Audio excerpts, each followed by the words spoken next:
नमस्कार दोस्तों कुछ दिनों से हम देख रहे हैं कि केएनएल क्लब ऑफ इंडिया की तरह काफ़ी क्लब्स खुल गए हैं, लेकिन अब केएनएल क्लब का क्या इशू है, क्या उसके काम होते हैं इंडिया में, उसका हम समझते हैं, लेकिन समझाएगा कौन। One of the most senior member हैं, लाइफ मेंबर हैं केएनएल क्लब ऑफ इंडिया के आदर्श छिब्बर जी से हम पूछते हैं। कोटकपुरा में रहने वाले हैं और इनका छिब्बर रॉटवाइलर केएनएल भी है। काफ़ी टाइम से, मतलब पंजाब में अगर कह सकते हो तो सबसे पुराने छिब्बर अंकल ही हैं जो यहाँ पर केएनएल क्लब इंडिया को रिप्रेजेंट करते हैं। केएनएल क्लब ऑफ इंडिया की कहाँ से स्टार्ट हुआ, क्या वो काम करता है, उसकी वैल्यू क्या है, इंडियन डॉग गेम में उसकी वैल्यू क्या है, सारा कुछ इस वीडियो में हम समझते हैं। आपके काम क्यों वीडियो आएगी, आपको केएनएल क्लब ऑफ इंडिया के बारे में सारा कुछ पता लग जाएगा। चलिए मिलते हैं छिब्बर अंकल। हम वेलकम करते हैं स्कूबर पर छिब्बर अंकल का। छिब्बर अंकल जी, क्या हाल है आपका? बिल्कुल ठीक ठाक है जी। कोरोना का टाइम कैसे चल रहा है अंकल? वैसे बस थोड़ा रेस्ट कर रहे हैं अंकल। कभी वैसे दुकान पे आ जाते हैं। हाँ जी। वैसे हम पूछना चाहते हैं, आप केएनएल क्लब ऑफ इंडिया के साथ कितने सालों से जुड़े हो? मैं केएनएल क्लब ऑफ इंडिया से 81 से जुड़ा हुआ हूँ। मतलब आप तकरीबन हो गए 20 और 20 40 साल से। बिल्कुल। तो KNL club of India uncle start कब हुआ था? स्टार्ट तो मेरे को पूरा पता नहीं, मेरे से पहले का ही स्टार्ट हुआ है। लेकिन जब से मैं डॉग गेम में आया हूँ, 81 से मैं आया हूँ, उस टाइम पहले ये KNL club of India Kanaur में होता था।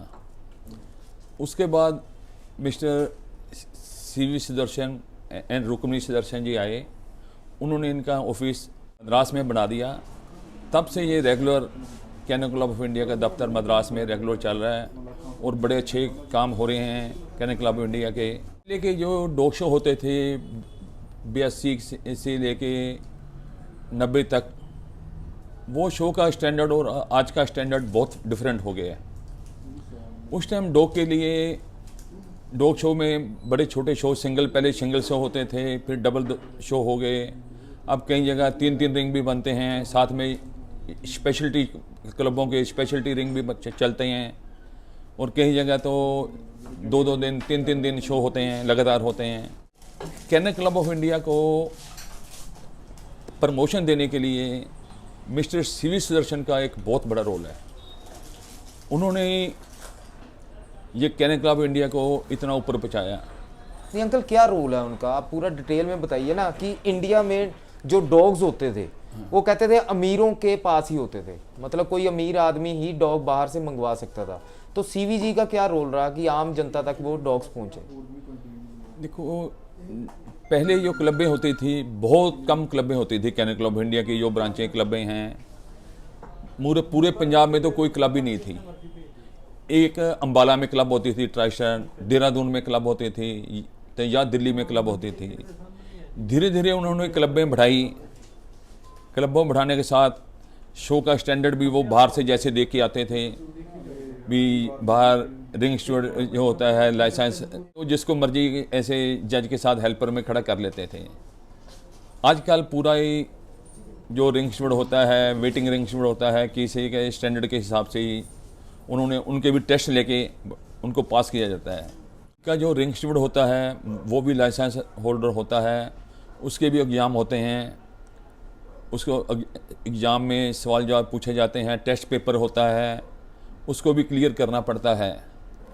अब देखो ना, कुछ क्लबें ऐसे खोली गई हैं, उनका कहने को तो वो कैसे के कंपटीशन में कह रहे हैं हमारा कंपटीशन होगा, लेकिन उनमें रिंग स्टूवर्ड तो क्या, जज के भी कोई एग्ज़ाम नहीं होते। नहीं, केसिया में जजेस को क्या करना पड़ता है? जो आप एग्जाम कह रहे हो, क्या करना पड़ता है जज को? कुछ ब्रीडिंग करनी पड़ती? जज को कुछ पहले ब्रीडिंग करनी पड़ती है, कुछ ब्रीडिंग करके कुछ अलग अलग ग्रुपों के डॉग चैंपियन बनाने पड़ते हैं, अपनी होम ब्रीडिंग के डॉग भी चैंपियन बनाने पड़ते हैं। उसके बाद उसको केसीआई का लाइव मेंबर बनना पड़ता है। लाइव मेंबर बनने के 7-8 साल बाद वो जजिंग के लिए अप्लाई कर सकता है। उसके जो सीनियर जज होते हैं उसके अंडर उसका एग्ज़ाम होता है, वो उनको पास फेल करता है अलग अलग ग्रुपों के। मतलब इस सिंपल भाषा में बोले, एक जज को बनने के लिए तो कितने साल नॉर्मली लग जाते हैं किसी क्लब के साथ? अगर उस उसके सारा कुछ क्लियर है। वो KCA मेंबर का भी 7 साल हो गए हैं, उसके ग्रुप भी क्लियर हो गए हैं, फिर भी एग्ज़ाम देते देते वो 5 से 7-8 साल लग जाते हैं। मतलब एक जज बनने के लिए 8 साल लगते हैं 8 साल लग जाते हैं KCI का। KCA का। तो इंडिया में कितने जजेस हैं अभी? इंडिया में कुछ जज ऐसे भी हैं, वो जज बने हुए हैं, लेकिन अभी वो थोड़े सीनियर हो गए हैं, जजिंग नहीं करते। 18-20 जज हैं KCA के। तो वर्किंग अभी 11 कहते थे कि FCI के अंडर 11 जजेस हैं। नहीं 11 नहीं, 11 से ज़्यादा होंगे। कुछ स्पेशलिटी के हैं, कुछ ऐसे हैं, ठीक है। ज़्यादा होंगे। नए भी कुछ बन रहे हैं। और uncle, Kennel Club of India का जो सॉफ्टवेयर होता है वो FCI के साथ जुड़ा होता FCI है? के साथ होता है। मतलब जैसे हम इंडिया में डॉग कोई इंपोर्ट करवाते हैं तो वो मतलब उसकी लाइन मेंटेन करता है इंडिया में हाँ जी, कैनल क्लब ऑफ इंडिया। हाँ जी, उसकी लैंड मेंटेन करता है। उसके वो सारा उसके जो एक्सपोर्ट पेडिग्री होती है उसमें KCA के बीच में आ जाती है, सॉफ्टवेयर के आ जाती है। उसके बाद उसका सारा रिकॉर्ड इंडिया से मिल जाता है। मतलब India Kennel Club of India में सारा रिकॉर्ड उसका मिल जाता है। तो आपका मतलब जो कैनल क्लब ऑफ इंडिया और जो नए क्लब यहाँ पर खुल रहे हैं, आप तो सुजेशन ही दे सकते हो इस एज में, तो आप क्या सुजेशन देने चाहते हो नए क्लब्स को कि वो कैसे इसको चलाएं? अगर कैनल क्लब ऑफ इंडिया का अगर हम कंपटीशन करना भी चाहते हैं तो एक क्लब चलाने के लिए पहले उनको अपना मेंबर बनाने चाहिए, जो कि वो कुछ देखते नहीं है, ऐसे जो भी उनको मिल गया उसको मेंबर बना लेते हैं। मेंबर क्या है, जज भी वो उन्होंने ऐसे ही बना लेते हैं, कोई किसी के ग्रुप क्लियर नहीं है। अगर मैं उनके जजों को सवाल करूं इस ब्रीड के कलर कौन से हैं, इसकी हाइट कितनी है, इसके कौन कौन सी मार्किंग इसमें अलाउड है नहीं है, तो मेरे ख्याल कोई एक आध जज को छोड़ के इनके जो भी जज बने हैं वो नहीं बता सकता। नहीं, बड़े अच्छे ब्रीडर भी वैसे उनके क्लब में गए हैं जो जज बने हैं, बड़े अच्छे भी हैं जो कैनल क्लब ऑफ इंडिया कोई भी अच्छे एक आध को छोड़ के कुछ नहीं बता सकता। अच्छा, हाँ, मेरे सामने बैठा दो उनको और मैं उनको बता दूंगा, सवाल जवाब करूंगा डॉग की हाइट के बारे में, कलर मार्किंग के बारे में, उस डॉग का क्या काम है वो नहीं बता सकेंगे। मतलब आपका ये चाहिए कि इनको एक्सपीरियंस बंदे ही अपने क्लब में लेने चाहिए। बिल्कुल, नए नए बंदों को ज़्यादा जज तो बनाना ही नहीं चाहिए, पुराने बंदों को जज बनाए तो इनके पास उतनी क्लबें तो है नहीं जितने इन्होंने जज बना दिए। अच्छा, जजेस ज़्यादा है।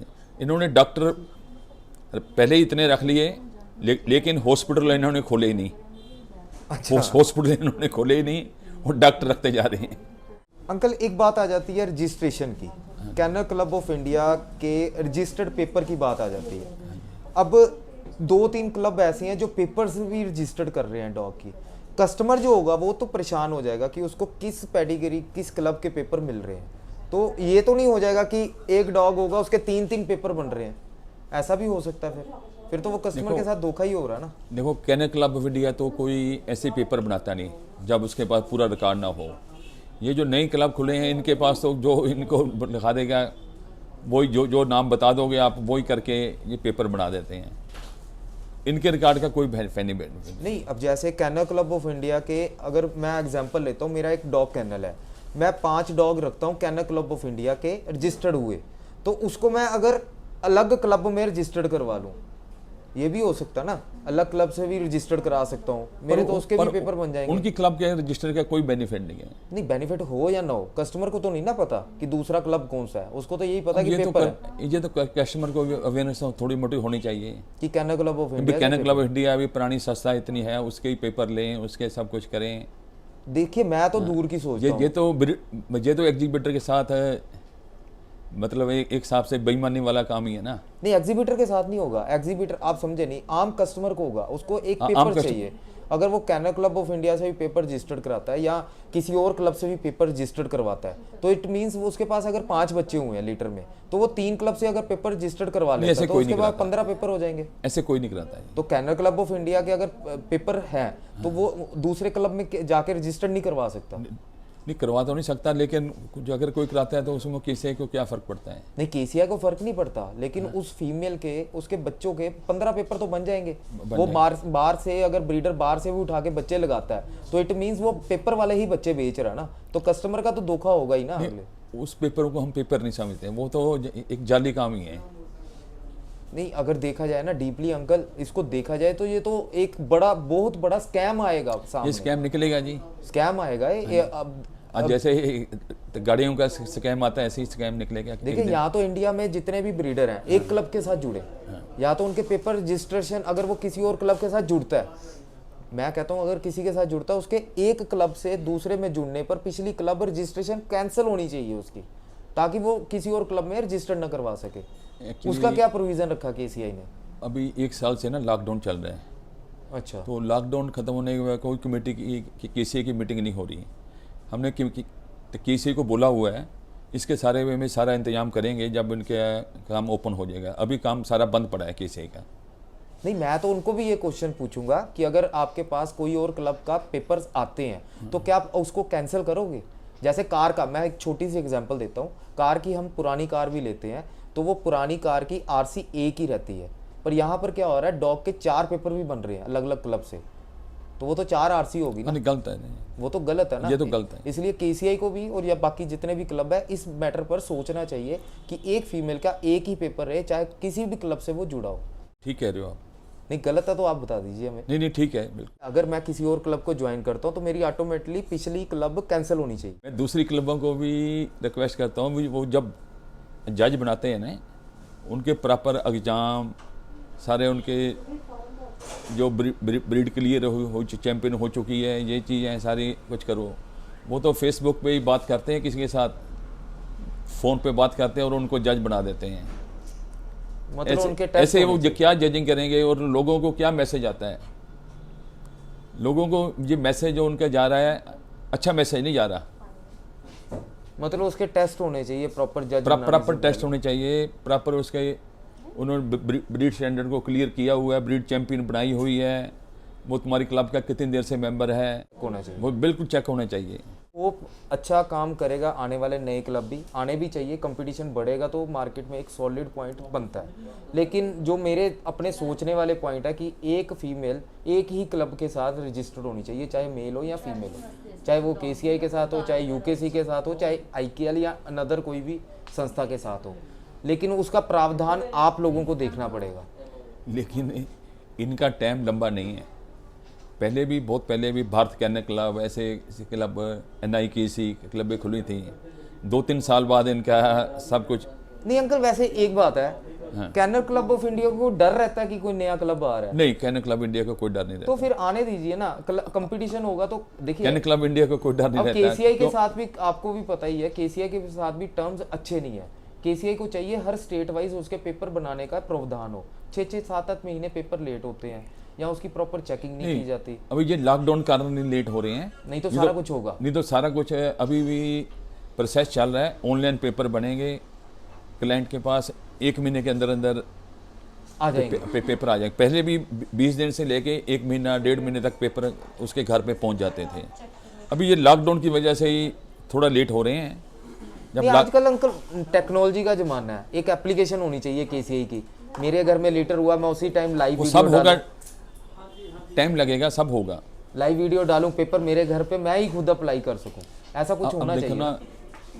पहले जब डॉग शो होते थे, उनके सर्टिफिकेट जो होते थे हाथ से भरे जाते थे। कुछ लड़के लड़कियां, यंग लड़के लड़कियां, कोई लेडी वहाँ बैठाए जाते थे, वो सारा अपने हाथ से भरते थे, फिर जज के आगे रखते थे। आजकल क्या हो गया है, कंप्यूटर आ गया है, सारे वो कंप्यूटर पे प्रिंटिंग होती है, वो जज की भी स्टैंप बन जाती है। जज उसको स्टैंप बना के अपने आप 1 मिनट में सारी सिग्नेचर करके दे देते हैं। अब धीरे धीरे ऐसा भी काम होगा, ऑनलाइन भी हमारी बात चलती है, किसी ऐसे होती रहती है बात है। लाइव मेंबर का काम क्या होता है केसीआई के साथ? लाइव मेंबर का काम होता है जो कमेटी मेंबर है, उनके नॉलेज में ऐसी बातें लाना ही लाइव मेंबर का काम होता है। केसीआई में जो रूल्स बनते हैं वो लाइव मेंबर ही उनको बताते हैं? नहीं, रूल लाइव मेंबर नहीं बताते हैं, लाइव मेंबर उनको सजेशन दे सकता है। अच्छा, सजेशन दे सकता है, सजेशन दे सकता है। आगे तो फाइनल तो उन्हीं का काम है जो कर रहे हैं। वैसे पंजाब में अंकल कितने लाइव मेंबर हैं, अगर हम अकेली स्टेट पंजाब की बात करें? पंजाब में मेरे साथ से अब 25 से 30 लाइव मेंबर हो गए हूँ। तो आप इनके सीनियर हो वैसे पंजाब में, या आपसे? नहीं, मेरे से सीनियर बहुत हैं लाइव मेंबर में, मेरे से सीनियर बहुत बैठे हैं। मेरे को कोई ज़्यादा शौक नहीं था लाइव मेंबर में, लाइव मेंबर मेरे से पुराने बहुत बैठे हैं। चलो अंकल, होप अच्छा करते हैं कि केसीआई को ये बातों पर संज्ञान लेना चाहिए और बाकी क्लब्स को भी देखना चाहिए कि जो मैंने आप बताया कि एक फीमेल या मेल को 3 क्लब में या 4 क्लब में रजिस्टर्ड करवा के उसका दुरुपयोग करेगा ब्रीडर, कस्टमर का नुकसान होगा। कस्टमर की अवेयरनेस बढ़ानी चाहिए और इसके बारे में हम और भी वीडियो बनाएंगे कि कस्टमर कैसे अवेयर हो इन चीज़ों से। कस्टमर किस क्लब के पेपर मांगे ब्रीडर से, क्या उसके ब्रीड कहीं और क्लब पर ज्वाइन तो नहीं है उसके पेपर, ये कैसे पता लगेगा, ये केसीआई खुलने पर पता लगेगा कि केसीआई इसके ऊपर क्या स्टेप लेता है। ये सब ठीक होगा। उम्मीद है अभी कि एक बार केसीआई का रेगुलर काम स्टार्ट हो जाए। उम्मीद है अभी 2-4-6 महीने में काम हो जाएगा, लॉकडाउन सारा ख़त्म हो जाएगा। तो अब देखो ना, पहले हम रिटर्न केसीआई को पहले और हिसाब से भरते थे, अभी हमारे जो वो आ गए हैं अलग ढंग से भरते हैं। सर्टिफिकेट का काम बड़ा एडवांस हो गया है, हर काम का काम एडवांस हो रहा है, लेकिन थोड़ा टाइम लगता है। नहीं अंकल, एक छोटी सी एप्लीकेशन बनाओ कि आसानी हो जाए हर चीज़ में, कोई हमारे पास देखने आए ना, उसको इंस्पेक्ट करने वाला भी लाइव कॉल पर उसको दे सके। ये सारा काम हो रहा था, रखा हुआ था केसीआई के, लेकिन बीच में ये लॉकडाउन ने सारा काम खराब कर दिया। चलो अभी लॉकडाउन तो चलो चल पड़ा ना। हाँ। चलो देखते हैं अंकल वैसे कैसा बनता है। और थैंक यू, आपने इतनी खुले दिल से हमारे साथ बात की, थैंक यू।